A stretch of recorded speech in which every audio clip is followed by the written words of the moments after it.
दोस्तों जय भोलेनाथ। कैसे हैं आप सब? उम्मीद करता हूँ आप सब बढ़िया होंगे, मज़े में होंगे। महादेव आप सबको हमेशा ये से खुश रखे, अपना आशीर्वाद आप सब पर बनाए रखे। दोस्तों जैसा कि आप जानते हैं, पिछली वीडियो में हमने कवर किया था भगवान परशुराम के ऊपर कुछ रोचक तथ्य।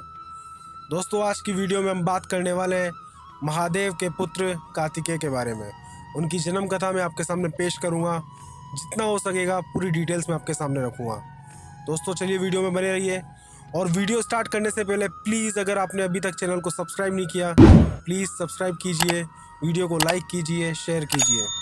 तो चलिए वीडियो स्टार्ट करते हैं। तो चलिए दोस्तों, मैं अपने मालिक महादेव को नमन करते हुए उनके पुत्र की जन्म कथा आपके सामने पेश करता हूँ। दोस्तों बताना चाहूँगा, कार्तिकेय भगवान शिव और माता पार्वती के प्रथम पुत्र हैं। इनकी पूजा मुख्यतः भारत के दक्षिण राज्य विशेषकर तमिलनाडु में की जाती है। दोस्तों बताना चाहूँगा, भारत के दक्षिण राज्यों में इन्हें भगवान मुर्गन के नाम से भी जाना जाता है। इसके साथ साथ आपको ये भी बताना चाहूँगा दोस्तों, विश्व में जहाँ भी तमिल निवासी रहते हैं, जैसे कि आप बोल सकते हैं श्रीलंका, मलेशिया, सिंगापुर आदि, ये वहाँ भी पूजे जाते हैं। दोस्तों अगर बात करें भगवान कार्तिकेय के अन्य नामों की, तो इन्हें षडानंद, स्कंद और मुर्गन के नाम से भी जाना जाता है। जैसा कि दोस्तों मैंने आपको बताया था कि मुर्गन के नाम से ये दक्षिण भारत में बहुत ज़्यादा प्रख्यात है। दोस्तों बात करें इनके पिता शिव, माता पार्वती, भाई गणेश, बहन अशोक सुंदरी।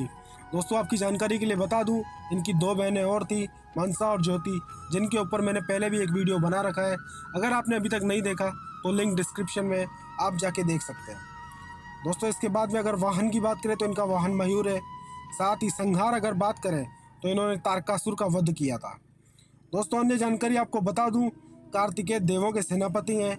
साथ ही दोस्तों आपको बताना चाहूँगा, कार्तिकेय को सप्तऋषि की पत्नी कृतिकाओं ने पाला था, उनको पुत्र बनाया था, इसीलिए उनका नाम कार्तिकेय पड़ा।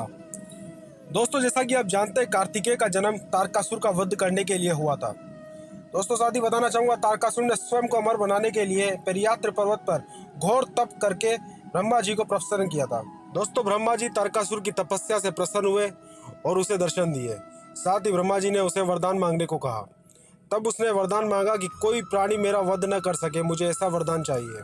दोस्तों ब्रह्मा जी ने साफ मना करते हुए ये कहा कि जिसका जन्म हुआ है उसकी मृत्यु निश्चित है, इसलिए इस अटल नियम को सोचकर ऐसा ही वरदान मांगो जिससे तुम्हें अपनी मृत्यु की शंका हो। दोस्तों तब जाके सोच समझ कर तारकासुर ने ऐसा वरदान मांगा कि उसका वध, उसकी मृत्यु भगवान शिव के पुत्र से ही हो, जो कि उस समय बहुत ही ज़्यादा असंभव था।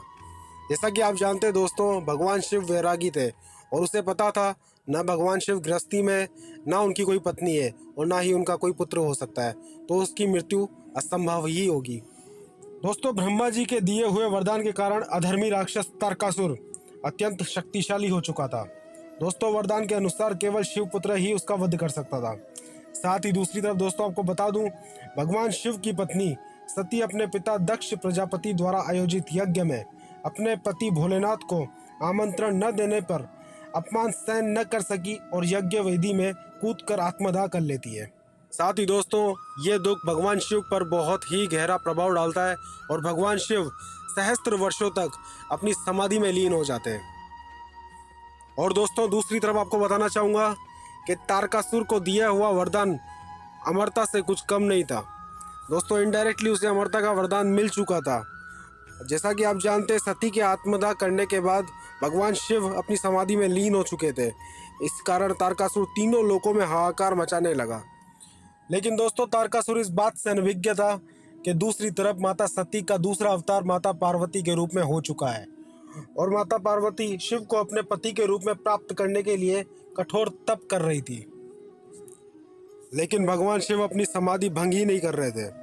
दोस्तों यहाँ दूसरी तरफ टेंशन इतना बढ़ गया कि इंद्रादि देवताओं ने भी योजना बनाई कि शिव की समाधि कैसे भंग की जाए। दोस्तों इस कार्य के लिए कामदेव को चुना गया। देवराज इंद्र की आज्ञा के अनुसार कामदेव भगवान शिव की समाधि भंग करने के लिए अपनी पत्नी रीति के साथ मिलकर कीड़ा करते हैं, मगर शिव पर कोई असर नहीं होता। दोस्तों कामदेव और रति ने बहुत ही ज़्यादा प्रयत्न किए शिव की तपस्या भंग करने के लिए, लेकिन सारे प्रयत्न फेल हो गए, व्यर्थ हो गए। अंत में कोई उपाय न बचा।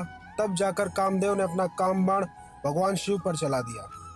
दोस्तों एक बात बताइए, जो सृष्टि की उत्पत्ति का कारण है और एकमात्र शक्ति का स्रोत है, क्या उस पर काम बाण का कोई असर भी हो सकता है? दोस्तों कभी नहीं। दोस्तों मगर कामदेव को किए दुस्साहस की सजा तो मिलनी ही थी। फलस्वरूप दोस्तों महादेव ने अपनी क्रोधाग्नि से कामदेव को जलाकर भस्म कर दिया, जिसे देखकर देवी रति महादेव से बहुत ज़्यादा क्षमा मांगने लगी और उनसे कहने लगी कि हम तो देवताओं की आज्ञा का पालन कर रहे थे। महादेव, आपकी समाधि भंग करने का हमारा कोई इरादा नहीं था, हमें क्षमा करें, मेरे स्वामी को पुनः जीवित करें। ऐसा कह कहकर वो बार बार विनती करने लगी। दोस्तों ये सब देखते हुए सारे देवता महादेव के सामने उपस्थित होते हैं और महादेव से क्षमा याचना करते हैं, और साथ ही दोस्तों वो विनती करते हैं और महादेव को बोलते हैं कि तारकासुर ने सृष्टि में हाहाकार मचा रखा है, उसने तीनों लोकों में भी अपना अधिकार जमा लिया है। दोस्तों बताना चाहूँगा, देवता महादेव से बोलते हैं कि हमने आपकी समाधि भंग होने का सहस्त्र वर्षों तक इंतजार किया है, परंतु तारकासुर का उत्पात बढ़ता ही जा रहा है। कोई युक्ति न सूझने के कारण हमने ही कामदेव को आपकी समाधि भंग करने के लिए भेजा था। महादेव हमें क्षमा करें। दोस्तों देवताओं के बार बार विनती करने पर शिव का गुस्सा थोड़ा शांत होता है और शिव ने रति को वचन दिया कि उनका पति यदुकुल में श्री कृष्ण के पुत्र के रूप में जन्म लेगा। और दूसरी तरफ दोस्तों आपको बताना चाहूँगा कि माता पार्वती को भी उनकी तपस्या का फल मिलने का समय आ चुका था। दोस्तों शिव ने देवी पार्वती को पत्नी के रूप में स्वीकार कर लिया था, जिससे कार्तिकेय का जन्म हुआ। दोस्तों जैसा कि आप जानते हैं, तारकासुर ने वरदान मांगा था कि उसका वध सिर्फ शिव के पुत्र के हाथ से ही हो। साथ ही उसने वरदान में ये भी मांगा था कि वो बालक सिर्फ 7 दिन का होना चाहिए। दोस्तों इसी के चलते 7 दिन के शिशु कार्तिकेय को समस्त शक्तियों से युक्त कराया गया।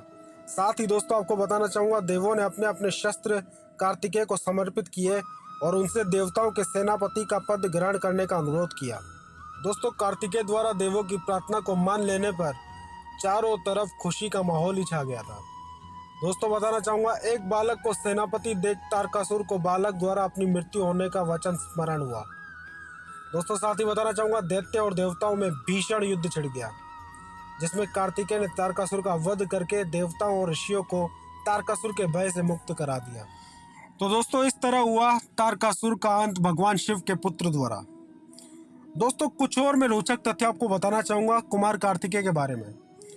दोस्तों शिव पार्वती पुत्र कार्तिकेय सदैव बालक के रूप में ही मिलते हैं आपको। साथ ही दोस्तों आपको बताना चाहूँगा, इनके 6 सबसे बड़े और प्रसिद्ध मंदिर तमिलनाडु में मिलते हैं, जिसमें दोस्तों एक और आपको रोचक तथ्य बताना चाहूँगा, तमिल में इन्हें तमिल कडवुल कहते हैं, यानी कि तमिलों के देवता। तो दोस्तों ये थी कुमार कार्तिकेय की कथा। दोस्तों अगर वीडियो अच्छा लगा तो प्लीज़ लाइक करना, अपने दोस्तों में शेयर करना, कमेंट करना। दोस्तों इसी के साथ साथ अगर चैनल को अभी तक सब्सक्राइब नहीं किया तो प्लीज़ सपोर्ट करना, सब्सक्राइब करना। दोस्तों हमेशा की तरह बोलना चाहूँगा, अगर मेरे मुँह से कुछ गलत निकला हो, मुझसे कुछ गलती हुई हो, अपना बालक, अपना भाई, अपना दोस्त समझ के मुझे क्षमा करना। मिलते हैं दोस्तों नेक्स्ट वीडियो में। जय शंभो, जय शंकर।